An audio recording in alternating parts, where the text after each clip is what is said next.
Ternyata ada permintaan gereja untuk memasukkan satu ayat, gitu. Itu minta gereja. Awalnya Erasmus nggak mau, karena di materi-materi yang dia pegang itu semuanya ayat itu tidak ada, gitu. Tetapi karena kekuasaan gereja, akhirnya ayat itu dimasukkan ke dalam Bible-nya Erasmus, yang di dalam Textus Receptus itu, gitu loh Mas. Nah, karena ada kekuasaan gereja, akhirnya Bible yang sudah disusun itu dengan 3 kali terbit, akhirnya diterima oleh seluruh kalangan gitu loh Mas. Makanya disebut Textus Receptus, teks yang diterima gitu.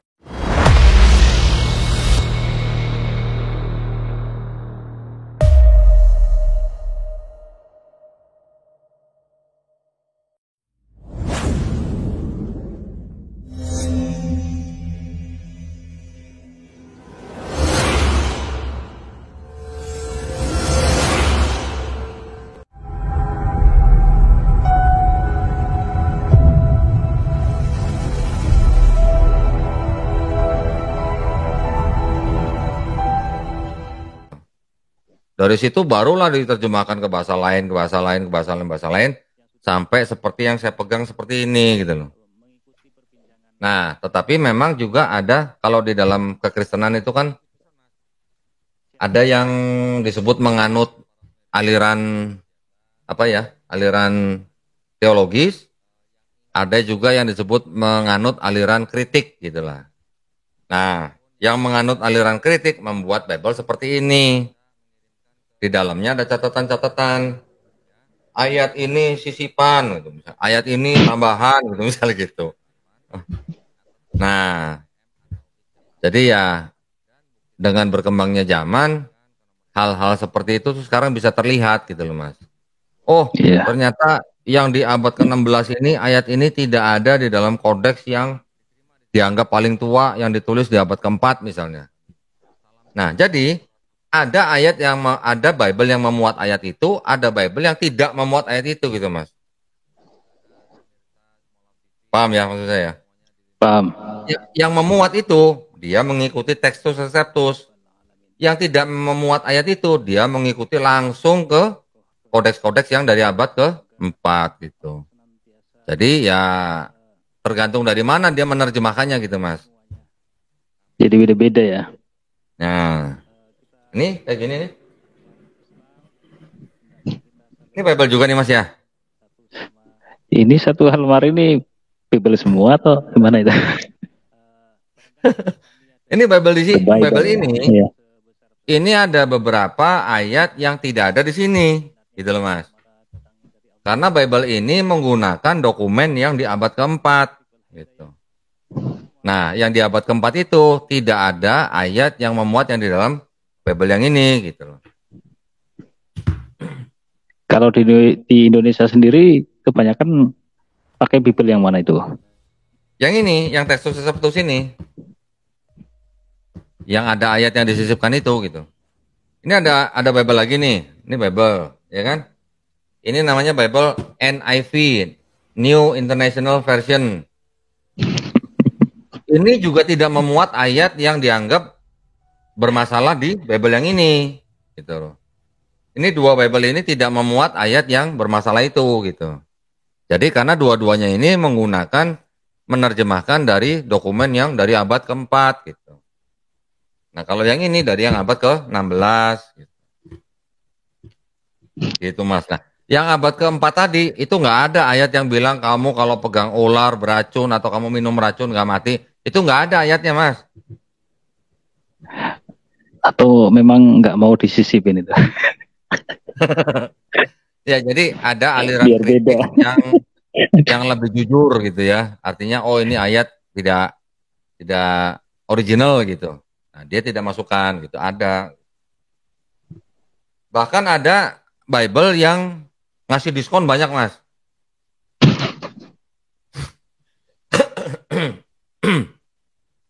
Contohnya kayak gini.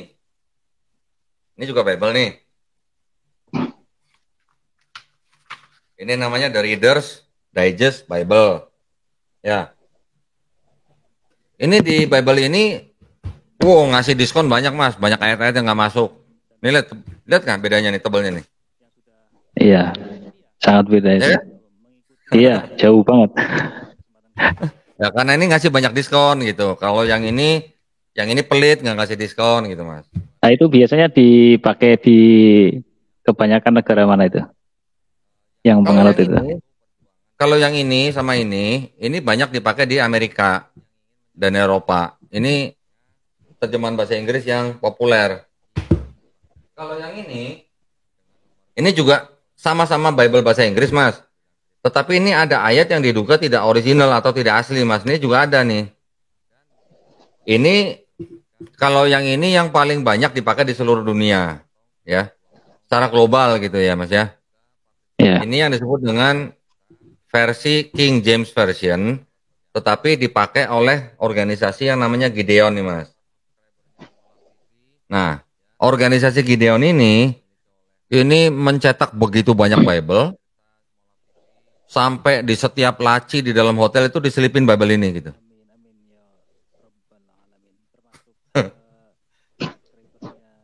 Nah, saya bayangin itu apa ya? Kayak pendeta belum tentu seperti ini nih. Bukunya banyak sekali. Buku Bible. Insya Allah. ini Terus lihat mas, kenapa sih kok kondisi udah begini nih. Ini lihat kondisinya udah begini. ada Ini tahun berapa nih? Oh, ini udah ada yang sobek depannya nih. udah tua sekali itu ya? Nih mas nih.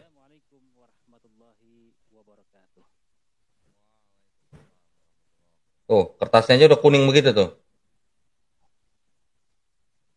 Ya, Iya, luar biasa. ini juga tua nih. Holy Bible. Ini tahun berapa ini? Itu Bible semua apa? Yang di belakang itu? Kok? Bible semua? Enggak, yang di bagian bawah ini Bible semua. Kalau yang di atas ini sebagian ini untuk dari bagian Yudaisme. Yang di sini tulisan-tulisan dari penulis-penulis tapi yang dari Kristen gitu. Kalau yang di paling atas itu tulisan-tulisan mengenai Islam gitu, Mas.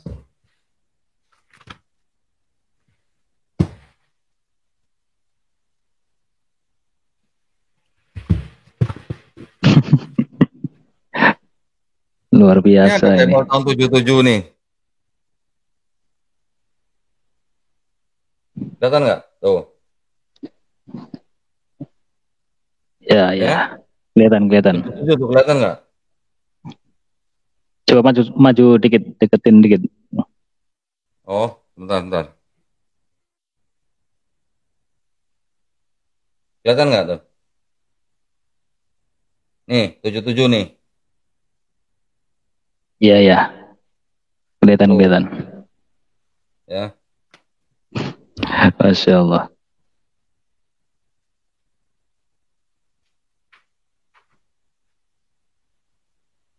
Tujuh tujuh. Ini tahun berapa nih, Mas nih? 79, 80 tuh.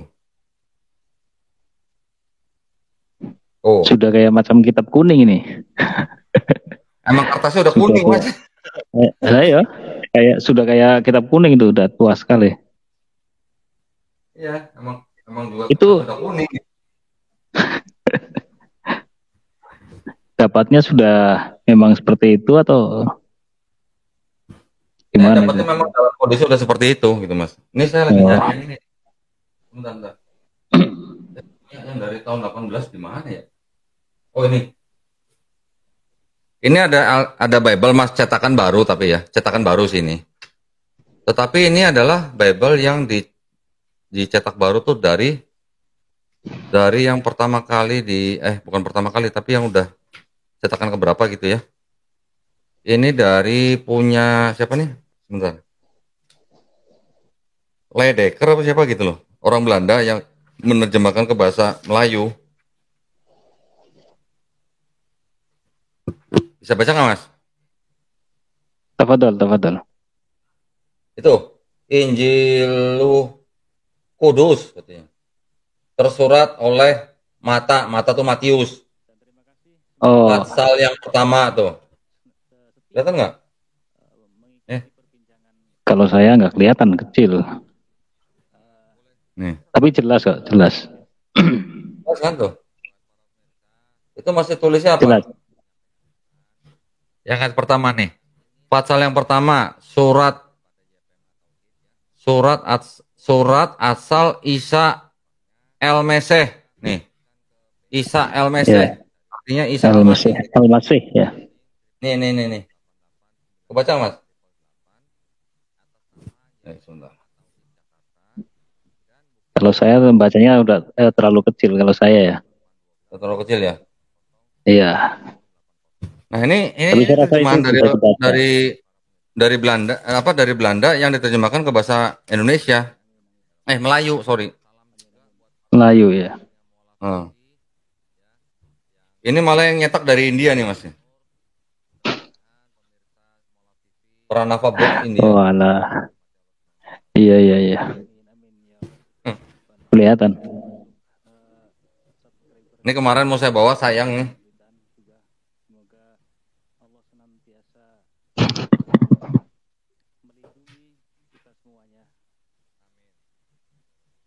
Nah, saya juga harus punya ini Mas. Saya juga harus punya Bible-nya orang Yahudi gitu nih.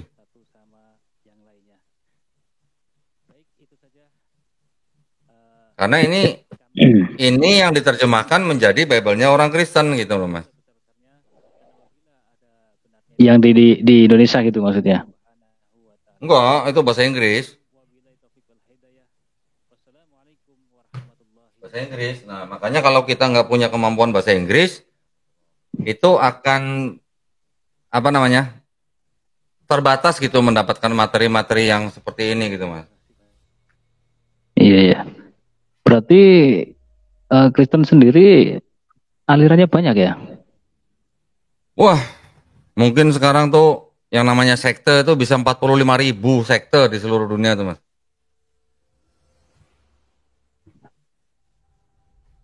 Bisa dibayangin, 45.000 tuh kayak apa banyaknya. Iya. Dengan kitab yang berbeda-beda juga ya? Nah, kita bicara berbeda-beda nih dalam arti apa ya maksudnya ya. Kalau dalam beda, maksudnya kalau yang di dalam versi, ya berbeda-beda. Kalau terjemahan sih itu kan bisa mana aja bahasanya ya. Tetapi yang dimaksud dengan versi itu begini Mas.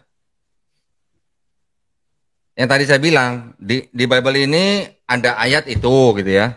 Di Bible yang lain ayat itu tidak ada gitu. Nah itu kan berarti kan udah versi gitu ya. Jumlah ayatnya beda gitu Mas.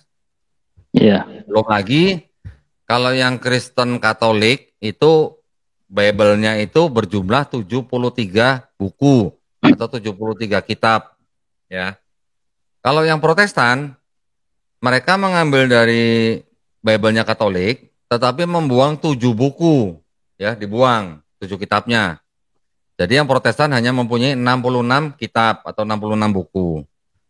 Sedangkan yang namanya Kristen Orthodox itu mempunyai Bible-nya itu isinya 78 buku atau 78 kitab.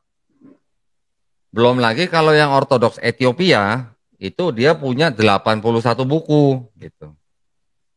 Kalau nggak salah saya ada nih kitab Bible-nya nih, yang Ethiopia nih.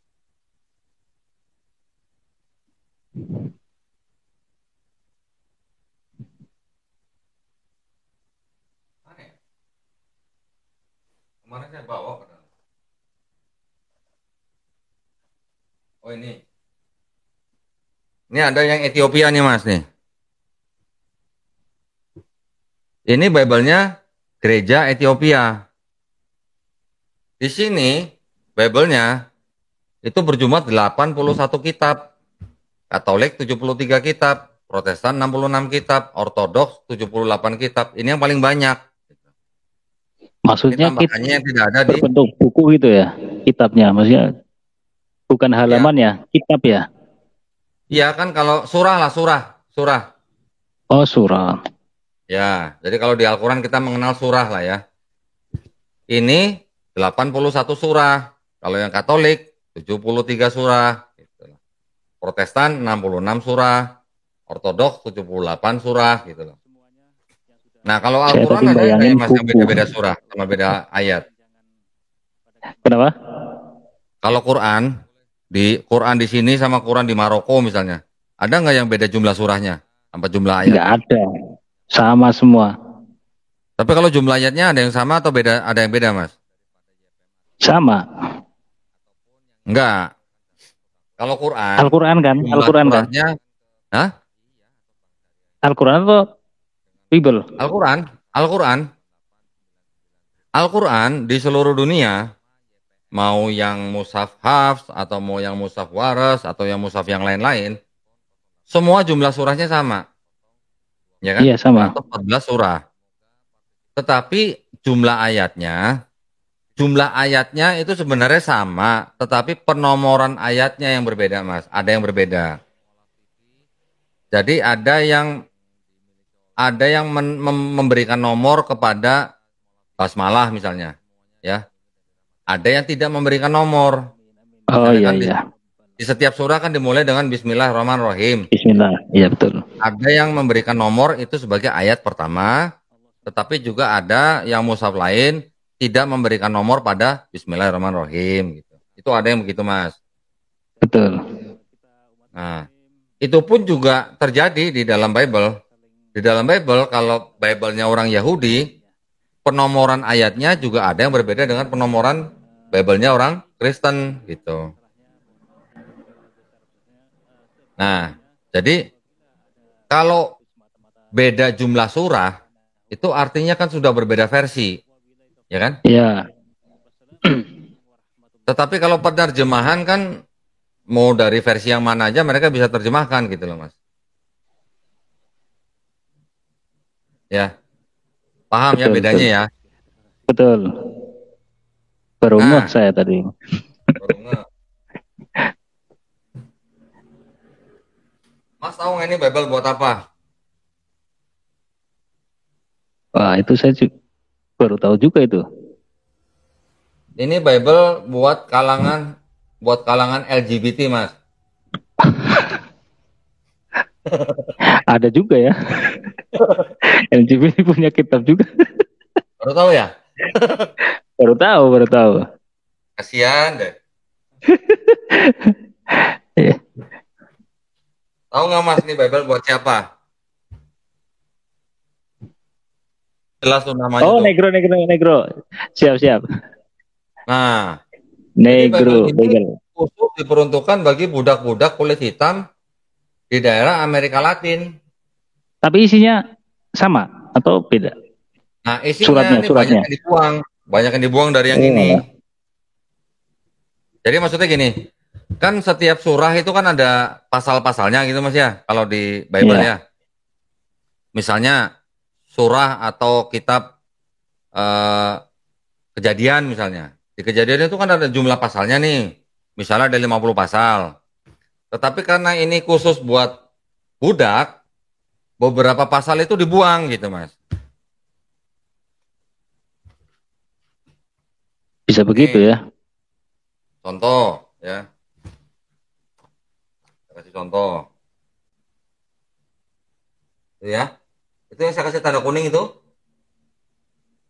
Iya, iya. Itu adalah jumlah pasal tuh. Kalau yang di sebelah yang dari nomor 1, nomor buku itu artinya surah ya Mas ya. Terus Iya, iya. ada chapter in standard Bible, artinya pasal di dalam Bible standar. Terus di sebelahnya ada chapters in slave Bible, artinya pasal di dalam Bible budak gitu.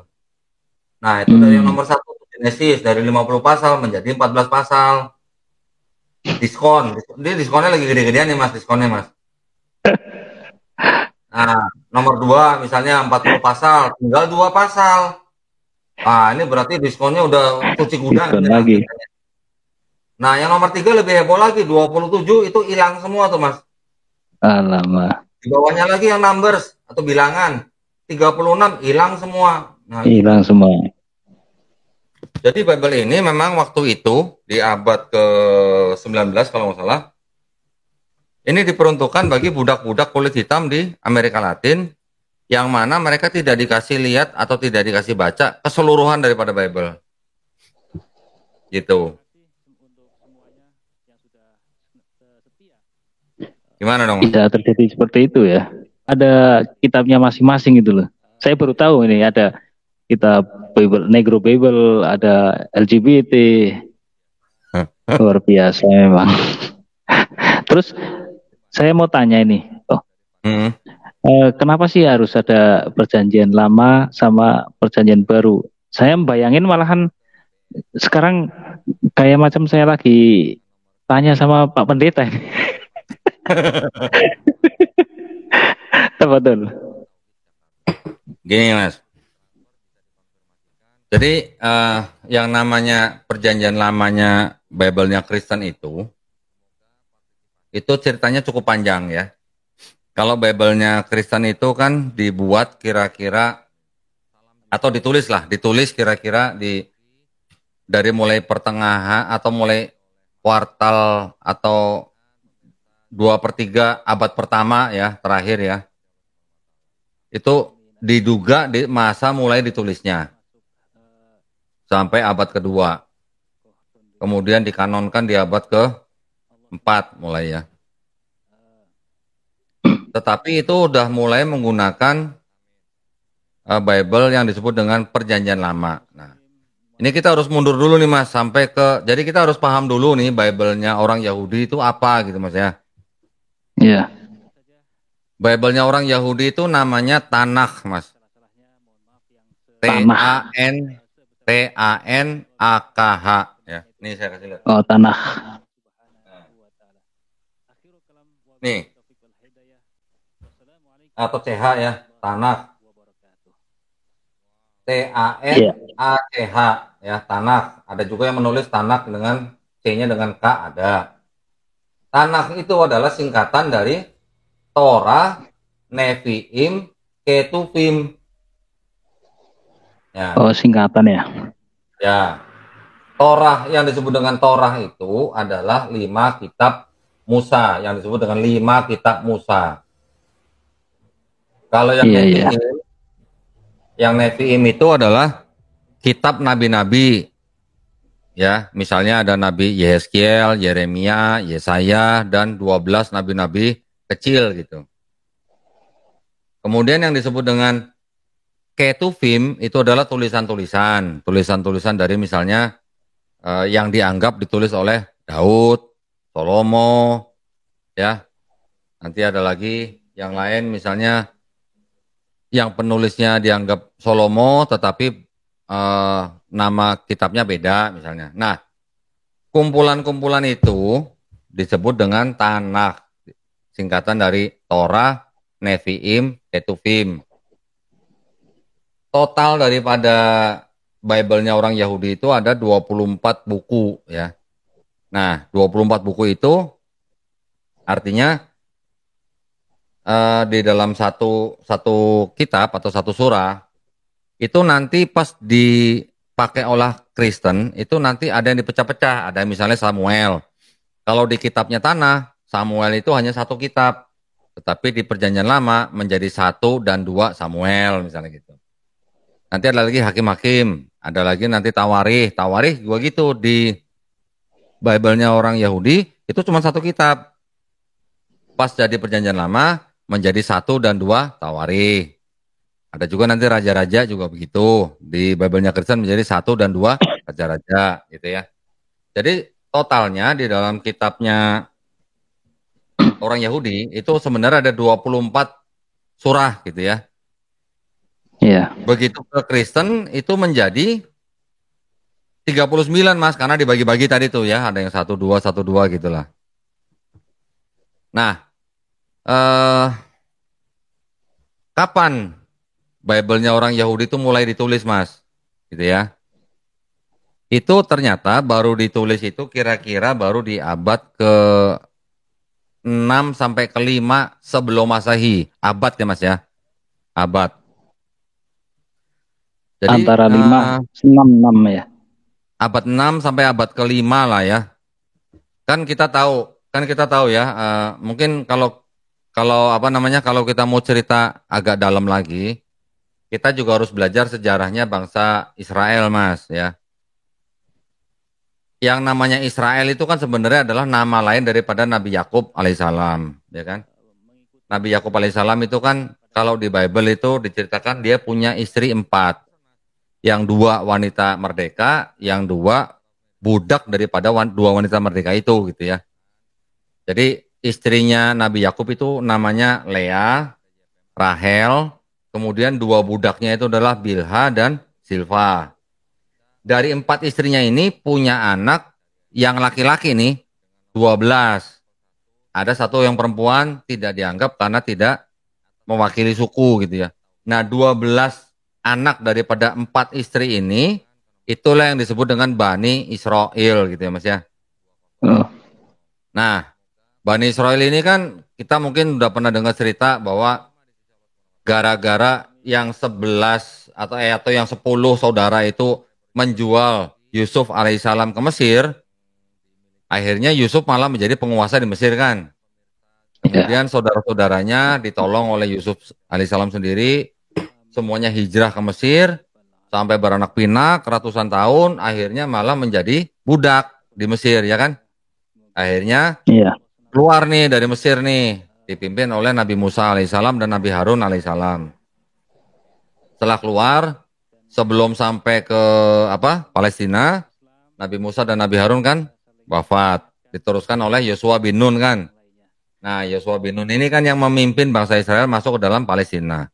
Setelah masuk, mereka kan menjadi 12 suku di tanah Palestina kan, dibagi-bagi tuh tanahnya gitu loh. Menjadi 12 suku, setiap suku itu akhirnya dipimpin oleh seorang hakim namanya. Ya, hakim-hakim gitu namanya. Makanya di dalam Bible juga ada kitab yang namanya kitab Hakim-Hakim. Nah, hakim yang pertama itu adalah Yosua bin Nun itu gitu, Mas. Ya. Kemudian setelah berapa lama gitu, mereka minta dibuat menjadi kerajaan. Akhirnya Saul yang menjadi raja Israel pertama. Kemudian Saul mati digantikan oleh Nabi Daud alaihissalam. Nabi Daud akhirnya digantikan oleh anaknya juga Nabi Sulaiman alaihissalam. Kalau di Bible namanya Salomo Mas ya. Nah, setelah Salomo ini meninggal, barulah kerajaan Israel itu pecah Mas, menjadi kerajaan Israel Utara, kerajaan Israel Selatan. Yang kerajaan Israel Selatan itu sukunya itu adalah suku Yehuda dan suku Benyamin. Yang utara itu 10 suku sisanya gitulah. Ada Simeon, ada Ruben, ada suku-suku yang lain, Yusuf dan yang sisanya tuh campur gitulah. Nah, kira-kira di abad ke-8 ya, abad ke-8 kerajaan Israel itu yang utara itu dikalahkan oleh kerajaan Assyria gitu. Nah, setelah itu baru di abad ke-6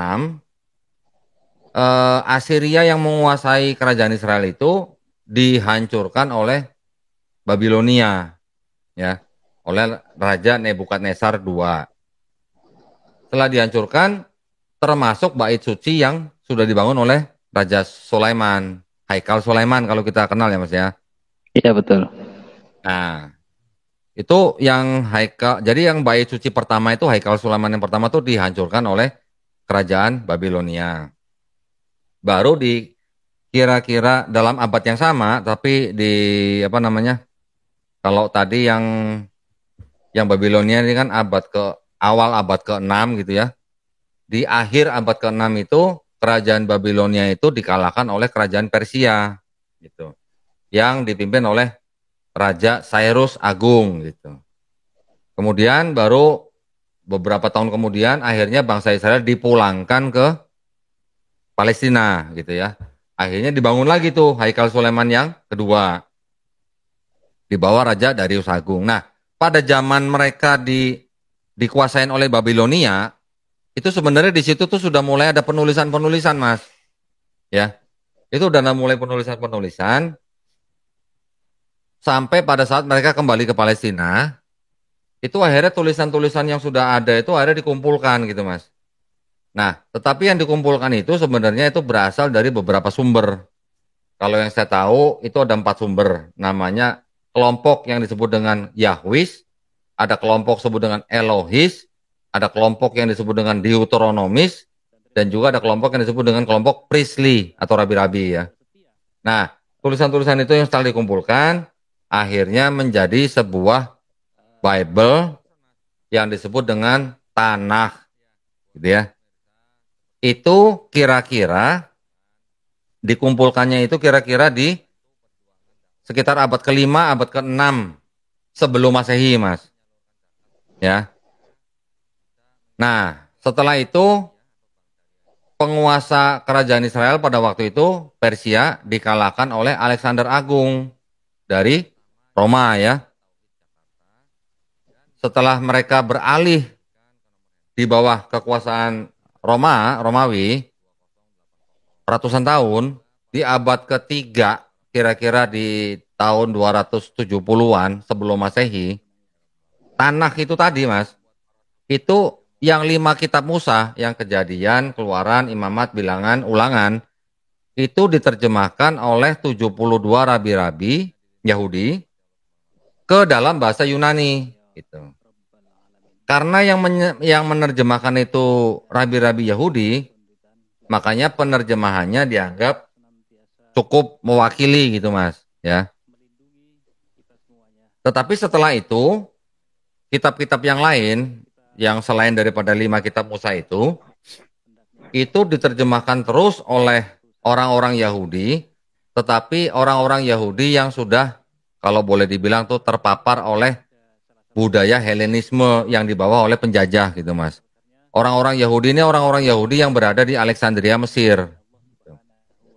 Nah, karena Mesir juga pada waktu itu kan juga berada di bawah kekuasaan Roma kan. Makanya kalau penjajah kan biasanya kan pasti bawa budayanya kan Mas ya. Nah, itu penerjemahan itu berlangsung selama ratusan tahun sampai akhirnya pada saat yang disebut dengan masa atau tahun Masehi, itu kumpulan-kumpulan terjemahan yang tadi diterjemahkan dari bahasa Ibrani ke bahasa Yunani itu nggak cuma satu Mas, tapi ada banyak gitu loh Mas. Ya, jadi ada 5 kitab Musa yang diterjemahkan, sisanya juga diterjemahkan. Jadi ada 2 bagian yang diterjemahkan nih.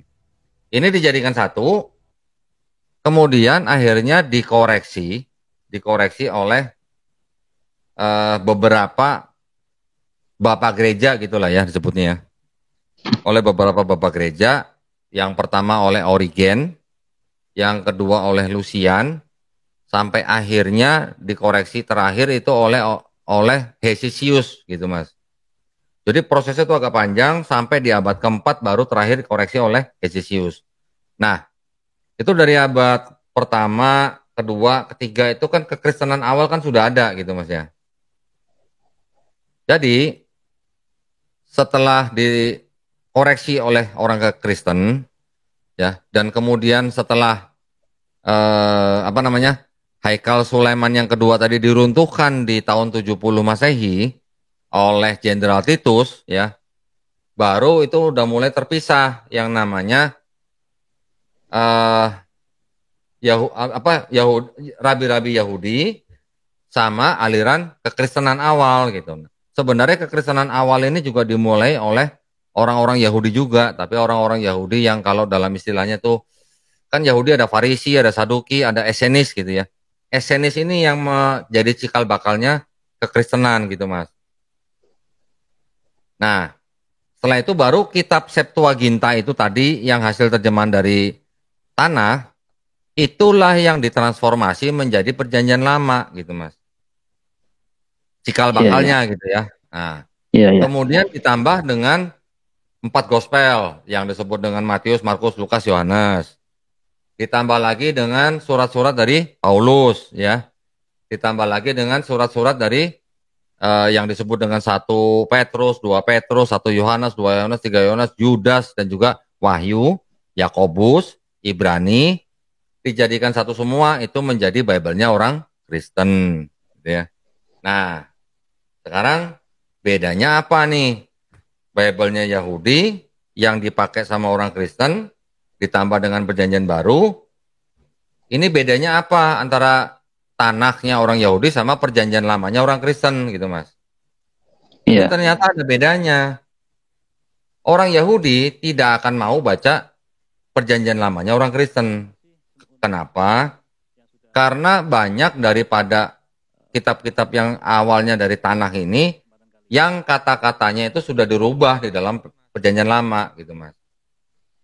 Jadi seolah-olah apa yang ditulis di dalam tanah ini menjadi PL itu seolah-olah berbicara tentang Yesus Kristus, gitu Mas.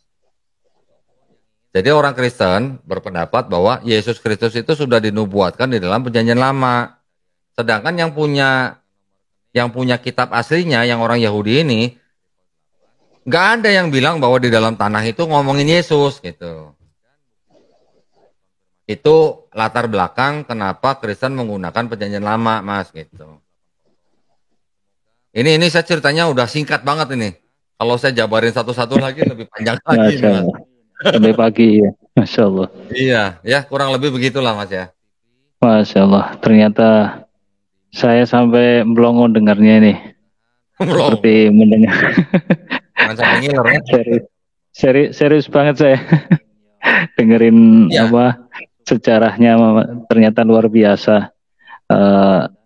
Kita banyak yang nggak tahu kan. Bahkan mungkin bukan hanya orang Muslim saja, tapi orang Kristen sendiri belum tentu kan tahu sejarah seperti ini. Masya Allah. Mungkin perbincangan kali ini kita cukupkan. Mungkin nanti lain waktu kita akan sambung lagi. Tapi saya ada pertanyaan lagi. Apa sih cita-cita Koh Donitan? Cita-cita Atau udah mungkin tercapai, Mas, walaupun meleset. harapan ke depannya atau mungkin Ya. gimana? Jadi gini, Mas. Yayasan kita, Yayasan Pembina Mualaf At-Tauhid ini kan mempunyai visi dan misi ya. Itu kan membentengi akidah umat Islam melalui pembinaan mualaf dan juga melalui kajian-kajian kristologi ya. Jadi kita memang melakukan perang pemikiran, Mas. Perang pemikiran ini tujuannya adalah memang untuk membentengi imannya orang Islam terhadap upaya-upaya pemurtatan, gitu Mas ya. Ya. Kita nggak bisa pungkirin bahwa upaya-upaya pemurtatan itu masih terjadi di mana-mana. Masih ya. Oke. Bukan berarti kita mengajarkan atau mengarahkan untuk membenci saudara-saudara kita yang Kristen, sama sekali tidak. Keluarga besar saya juga masih Kristen semua, tidak. Ya. Tetapi yang kita tuju adalah umat-umat Islam kita nih harus paham mengenai ini supaya tidak mudah dimurtadkan atau ketika mendapatkan atau menerima tamu-tamu yang tidak diundang, yang merayu-rayu dengan mungkin sembako dan segala macam untuk mengajak mereka ke gereja gitu loh, Mas. Tidak mudah tergiur lah. Ya, tidak mudah tergiur lah ya. Jadi selain daripada kristologi, kita juga membandingkan dengan Al-Quran dan juga dengan Islam. Kita bandingkan secara objektif dengan bukti-bukti dan data-data yang ada gitu, Mas.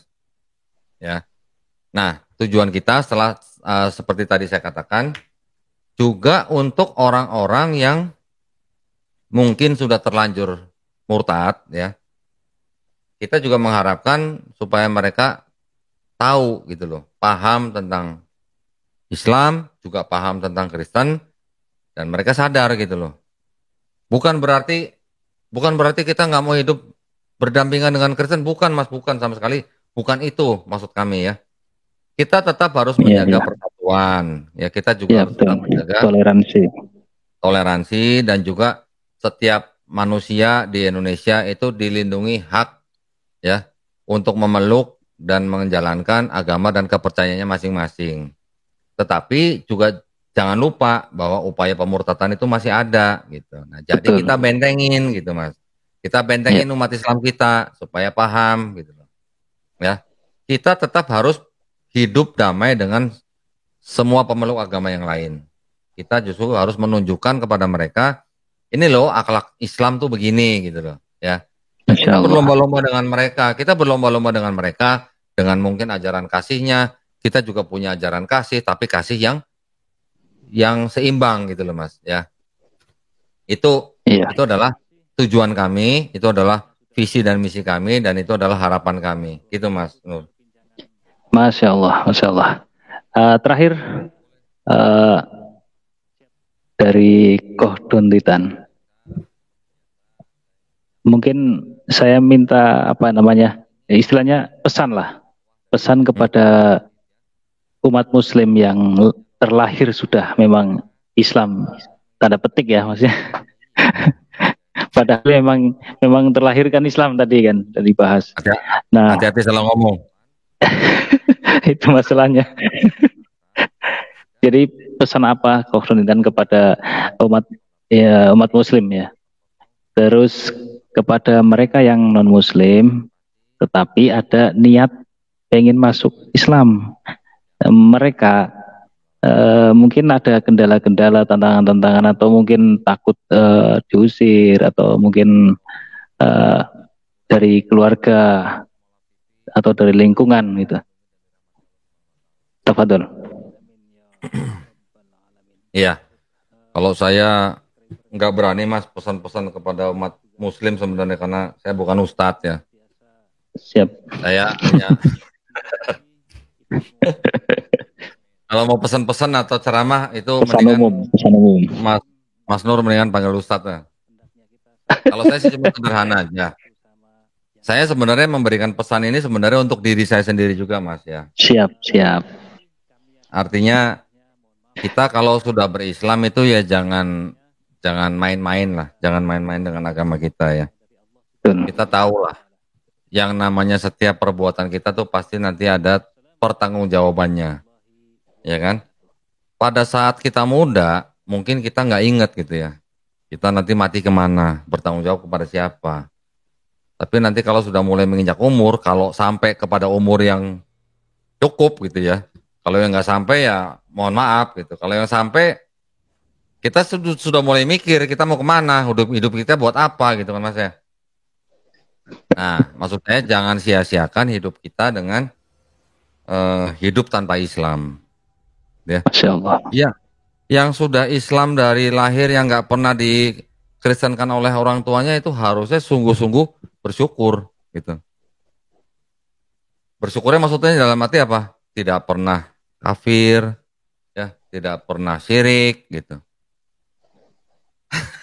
Ini mohon maaf ya, mempertahankan gitu ya. Iya, harus dipertahankan gitu ya.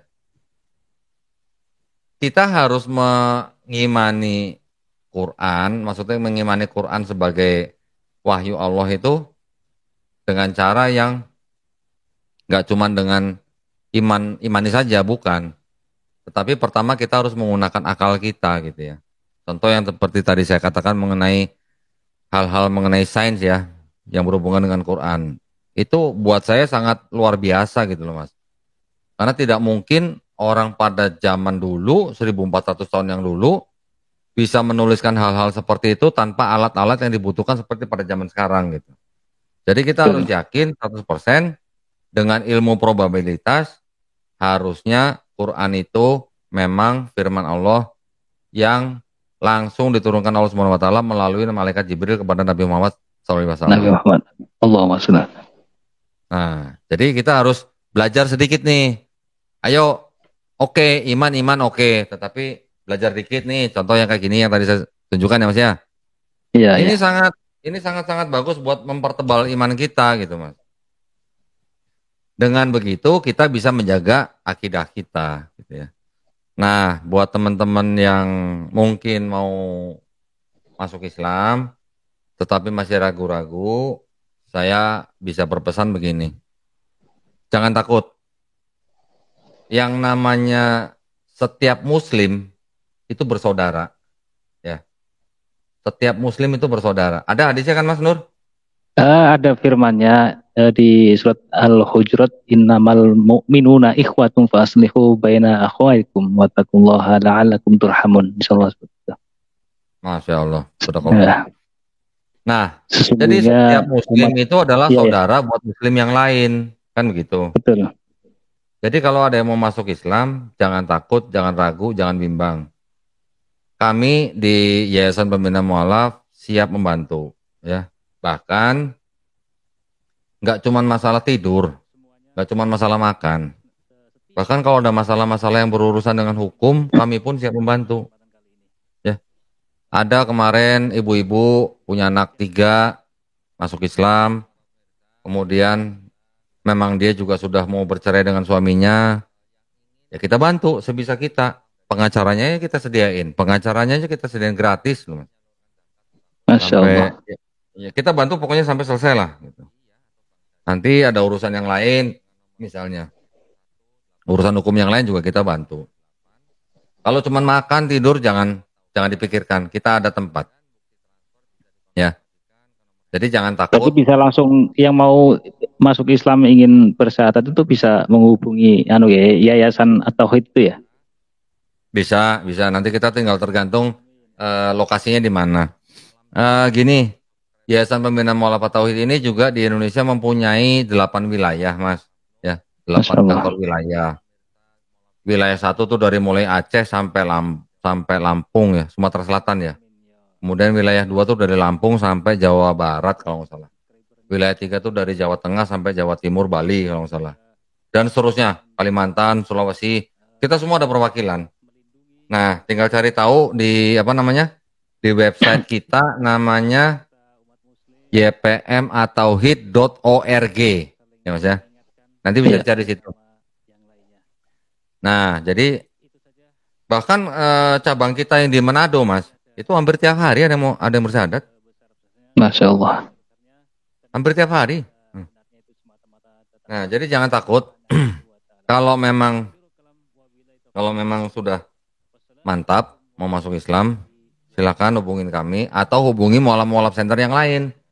Ada mualaf center Indonesia, ada mualaf center Yogyakarta, ada yang lain-lain lah ya, bisa dihubungin lah.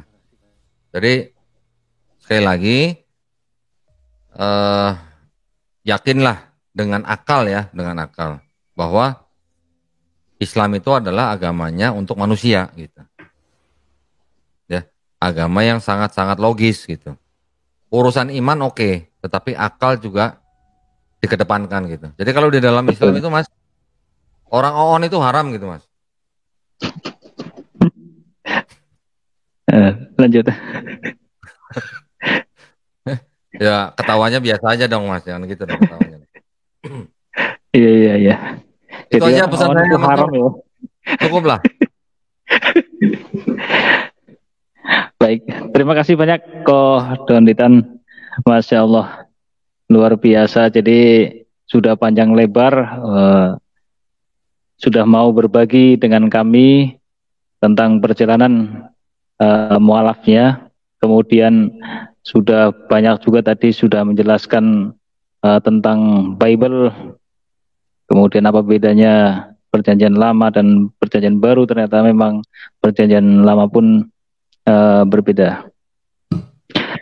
Terima kasih, semoga bisa menginspirasi buat kita semuanya dan bermanfaat untuk kita semuanya. Saya juga masih banyak belajar. Boleh titip pesan Mas? Siap.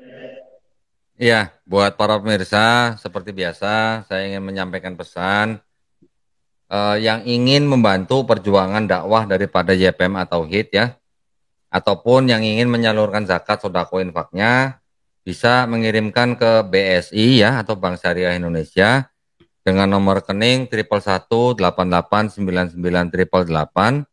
atas nama YPM atau Tauhid Jakarta.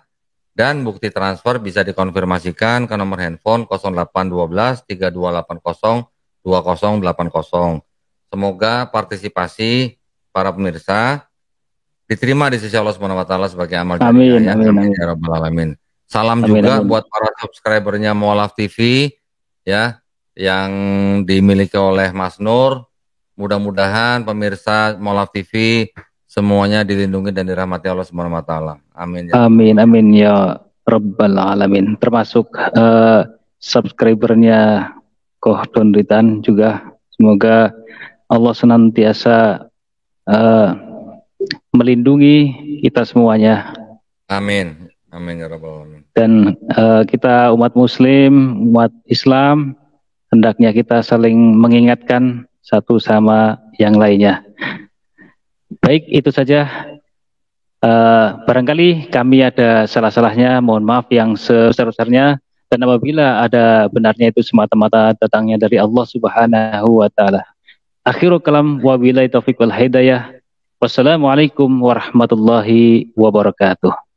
Waalaikumsalam warahmatullahi wabarakatuh.